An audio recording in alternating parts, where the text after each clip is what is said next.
이웃하게 세우는 경우의 수에 대해서 공부를 하고요. 다음으로는 이웃하지 않게 세우는 경우의 수를 헤아리는 방법에 대해서도 이거를 공부한 이후에 공부해 보도록 하겠습니다. 그러면은 예시를 통해서 바로 확인해 보도록 하죠. 여학생이 2명 있고요. 남학생이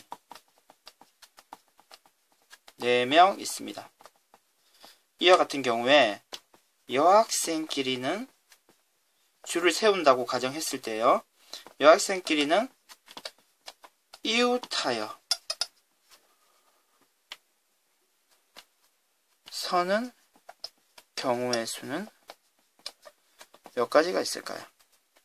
보통 이게 6명이기 때문에 일반적으로 줄 세우는 경우는 이와 같이 계산을 하면 될 것입니다.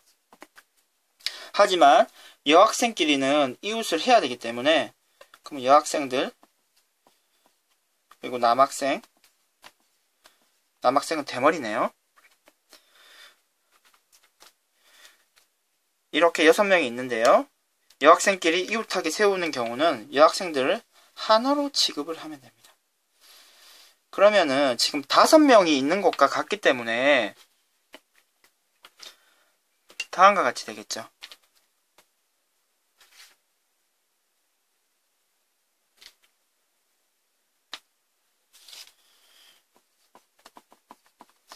이 5개를 나열하는 방법은 이거고요. 그런데 지금 여학생들은 이 두 사람이 자리를 바꿀 수도 있습니다. 그런 의미에서 2, 1 이렇게 계산을 해주면 됩니다. 따라서 계산 결과는요 240이 됩니다. 그러면은 비슷한 다른 경우를 가지고 한 번 더 생각해 보도록 합시다.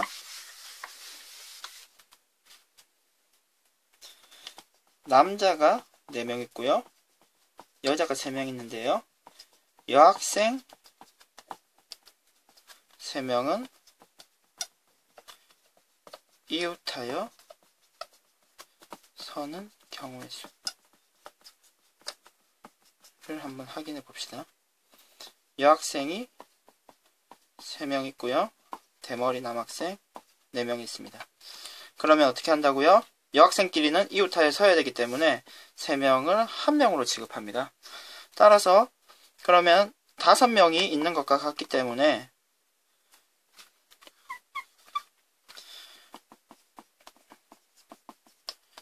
일로 계산을 해주고요. 여학생들이 또 3명이 자리를 바꾸면서 여러가지 경우가 나오는 거죠. 그 여러가지 경우가 이렇게 계산이 가능한 것입니다. 따라서 이 숫자식을 계산을 하면요 120이고요 6이 돼서 총 결과는 720까지가 됩니다. 그러면 다음으로 이웃하여 서지 않는 경우, 이웃하지 않게 세우는 방법에 대해서 한번 공부해 보도록 합시다. 이웃하지 않게 세우는 경우의 수. 남학생이요 4명 있습니다. 여학생이요 2명 있습니다. 이런 경우에 여학생끼리는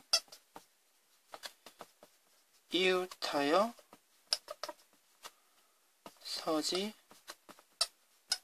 않도록 이웃하지 않는 경우의 수에 대해서 한번 공부를 한번 해봅시다. 여학생들끼리는 이웃을 하면 안 되기 때문에 일단 먼저 남학생을 세웁니다. 남학생을 세우고요. 남학생 사이사이에 여학생을 배치를 하게 되면 여학생끼리는 이웃하지 않게 되는 거죠. 그럼 일단 먼저 남자 4명을 나열하는 줄을 세우는 방법은요. 4, 3, 2, 1이 되고요. 그럼 여학생 첫 번째 여학생이 와서 설 수 있는 경우의 수는요. 넷, 5가지가 되죠. 5가지가 됩니다. 그럼 여학생 한 명은 섰죠. 그럼 다른 여학생이 와서 설 수 있는 경우의 수는요. 한 자리는 없어졌죠. 만약 이 자리에 섰다고 생각하면은 그러면은 4자리가 가능하겠네요. 그럼 다음에 식을 계산을 하면요. 480이 됩니다. 어떻게 하는지 아시겠나요? 그러니까 여학생끼리 이웃하지 않게 하기 위해서는 먼저 남학생, 여학생 말고 남학생을 먼저 세우고요. 남학생의 사이사이에 여학생을 세우면 여학생끼리 이웃하는 경우가 생기지 않겠죠. 그럼 다른 예시를 하나 더 확인하고 수업을 마치도록 하겠습니다. 남학생이 2명 있고요. 여학생이 3명 있습니다.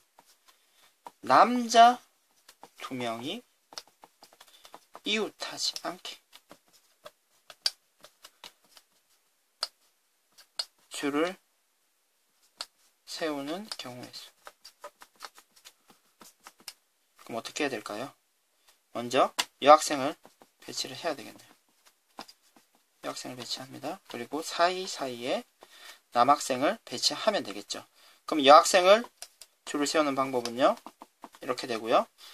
그러면 남자 1을 배치하는 방법은요. 4가지가 있겠네요. 그럼 남학생 1은 벌써 이제 자리를 하나 차지를 하게 되는 거죠. 차지하게 됩니다. 그러면 남학생 2가 와서 차지할 수 있는 자리는 3가지. 따라서 3을 곱해주면 됩니다. 계산을 하면요. 72가 되겠네요. 이웃하게 서는 방법의 수와 이웃하지 않게 세우는 방법의 수를 예시를 통해서 확인해 보았습니다. 이상으로 수업을 마치도록 하겠습니다.